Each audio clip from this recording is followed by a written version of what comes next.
tous, moi c'est Tiffaine, je suis opticienne et j'ai également une formation lunetier créateur et mode. Dans cette vidéo, je vous propose de partager des petits conseils de base pour choisir la monture idéale. Cette règle qui s'applique lorsque vous êtes confronté au choix de votre nouvelle paire de lunettes et que vous ne savez pas trop vers quelle monture vous orienter. Votre opticien pourra tout à fait vous guider. Avant toute chose, sachez que les modèles que vous trouvez chez votre opticien lunetier sont réglés de manière standard. Comme on a tous un visage différent qui demande donc un réglage personnalisé, les conseils que je vous propose sont valables lorsque les modèles ont été ajustés pour conseil numéro 1. L'une des bases les plus importantes et la plus visible si celle-ci n'est pas respectée, c'est celle des sourcils. Je vous explique.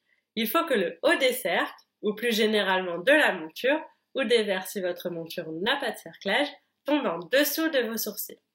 Vos sourcils ne doivent pas apparaître à travers les verres, ni être cachés par l'épaisseur de la monture. Sachez tout de même que la règle est un peu moins stricte en ce qui concerne vos solaires, ou si vous choisissez délibérément d'opter pour une monture oversize. La paire idéale suivra donc la ligne de vos sourcils, ou sera légèrement à cheval. Les sourcils étant les lignes de l'expression, ce serait dommage de cacher une part de votre personnalité alors que les lunettes sont faites pour la révéler. Conseil numéro 2, les cils. Les verres ne doivent pas être en contact avec vos cils. C'est une gêne qui vous est peut-être déjà arrivée, notamment si vous avez des longs cils. Le frottement des cils sur les verres sera inconfortable et peut à la longue endommager vos verres et saliront vos verres en permanence. Conseil numéro 3, la largeur. Pensez à ne pas choisir une monture trop large ou trop étroite. Pour cela, assurez-vous que la largeur de la monture de tenon à tenon, donc de bord à bord, ne soit pas plus large que la partie la plus large de votre visage. En somme, ni être inférieur, ni dépasser la largeur de vos tempes. Faites également bien attention que vos branches ne compriment pas vos tempes. Vous avez déjà probablement tous vu quelqu'un qui, en enlevant ses lunettes, gardait la marque profonde des branches aux emplacements.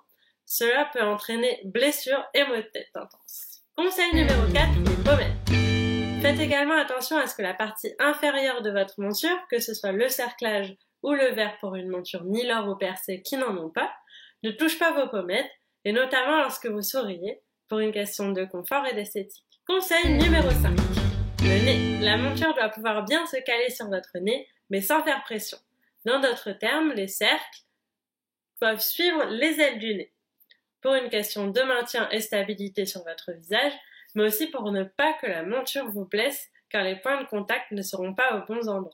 Conseil numéro 6, les écarts pupillaires. Vos yeux doivent être centrés dans la largeur des verres. Si votre écart pupillaire, qui est la distance entre vos deux pupilles, est faible, en termes plus communs, si vos yeux sont légèrement rapprochés, optez pour des modèles au fond clair et bannissez les modèles trop larges. N'hésitez pas à vous orienter vers des modèles au tenon déporté pour ne pas choisir un modèle qui centrera vos yeux au niveau des verres, mais sera trop étroit par rapport à la largeur de votre visage. Si votre écart pupillaire est important, donc que vos yeux sont légèrement écartés, préférez un modèle dont le pont est foncé.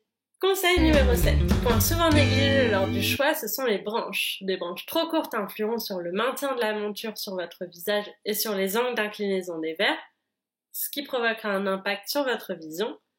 Des branches trop longues seront inconfortables et pourraient vous blesser. Voilà pour les 7 règles de base pour bien choisir ses lunettes. Si vous avez des questions, n'hésitez pas à me les poser en commentaire. Suivront des vidéos dans lesquelles je vous donnerai des conseils pour camoufler vos petits défauts grâce aux lunettes, des conseils pour choisir la forme de vos lunettes, des conseils en colorimétrie, des explications pour comprendre votre ordonnance et votre défaut visuel, mais aussi des sélections de montures, etc. Merci beaucoup à vous et à bientôt!